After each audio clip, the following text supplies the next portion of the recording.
media di sebuah gereja lokal sekarang ini adalah sebuah keharusan, bukan cuma optional, pilihan, tetapi adalah sebuah keniscayaan, harus dilakukan. Sebab pada masa pandemi ini, kalau kita nggak bisa tetap muka, minimal kita tetap layar. Sebab kalau kita nggak tetap layar, kita bisa tetap tembok sambil depresi, menangisi diri toh. Nah, karenanya kita harus memanfaatkan sungguh-sungguh fasilitas kemajuan teknologi ini untuk kemuliaan nama Tuhan. Dan saya percaya gereja itu harus fleksibel. Esensinya tetap, tapi kemasannya bisa fleksibel di dalam segala tuntutan zaman.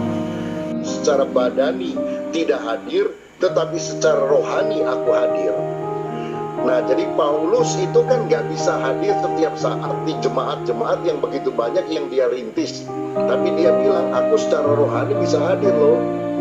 Dan sekarang kita ini lewat Zoom, lewat YouTube, bukan hanya secara rohani, secara gambar juga bisa hadir di mana-mana. Jadi kita gunakan teknologi yang ada ini.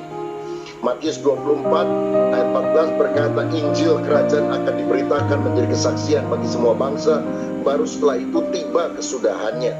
Nah, ini sarana yang luar biasa. Saya yang berita Injil tidak pernah didengar keluar, saudara. Ini waktunya berita Injil disiarkan keluar melalui pelayanan-pelayanan online yang kita lakukan. Nah, saya ingat satu kali, karena saya juga ketua SDT Karisma di Bandung, ada mahasiswa tanya gini, Pak, kita udah belajar teologi, belajar homiletik, belajar hermeneutik, tapi kok kita ini jarang disuruh khotbah oleh gembala gereja lokal kita masing-masing, katanya. Lalu saya bilang beginilah, ini konsepnya yang harus berubah. Dulu orang berpikir khotbah itu mesti di mimbar. Tiap hari bikin khotbah singkat, 1 menit, 2 menit, lewat Instagram, lewat YouTube, lewat sarana yang lain, lewat TikTok. Itu viewernya bisa seluruh dunia dan tidak dibatasi oleh orang, saudara. Saya rupanya melihat di kemudian hari setelah saya ngomong gitu, ada seorang mahasiswa S2 kami yang kemudian mulai menekuni beberapa tahun yang lalu. Dia buat renungan harian, wajahnya nggak pernah muncul, tetapi kata-katanya dia, saudara sekalian, dia kasih khotbah, renungan singkat, lalu pakai gambar-gambar, pemandangan yang bagus dan sebagainya. Sekarang ini subscribernya sudah 400.000. Saya bilang sama dia, saya telepon, wah kamu ngalah-ngalahin saya ya, luar biasa. Dan renungan harian itu setiap hari saya perhatikan ditonton oleh lebih dari 20.000 orang. Bayangkan kalau kita mesti khotbah di hadapan 20.000 orang, di mana tempatnya? Sulit sekali kita punya tempat untuk 20.000 orang. Tapi ini seorang mahasiswa, dia mengembalakan jemaatnya nggak terlalu besar, saudara, kecil saja. Tapi pengaruh di sosial medianya jauh lebih dahsyat.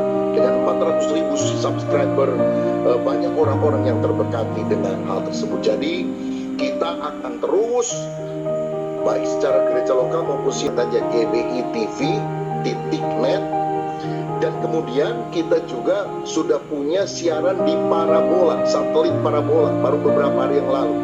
Jadi 24 jam GBI hadir melalui satelit parabola.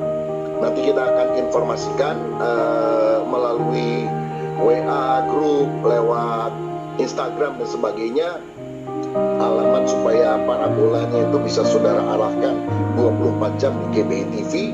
Dan juga kita sudah punya YouTube Sinode GBI Official, ya, Sinode GBI Official itu menyiarkan terus banyak tayangan-tayangan rohani yang memberkati. Ada mesbah-mesbah doa yang terus dilakukan. Mari kita penuhi udara Indonesia dengan kabar Injil dari orang-orang GBI yang melakukan siaran di mana-mana untuk kemuliaan nama Tuhan.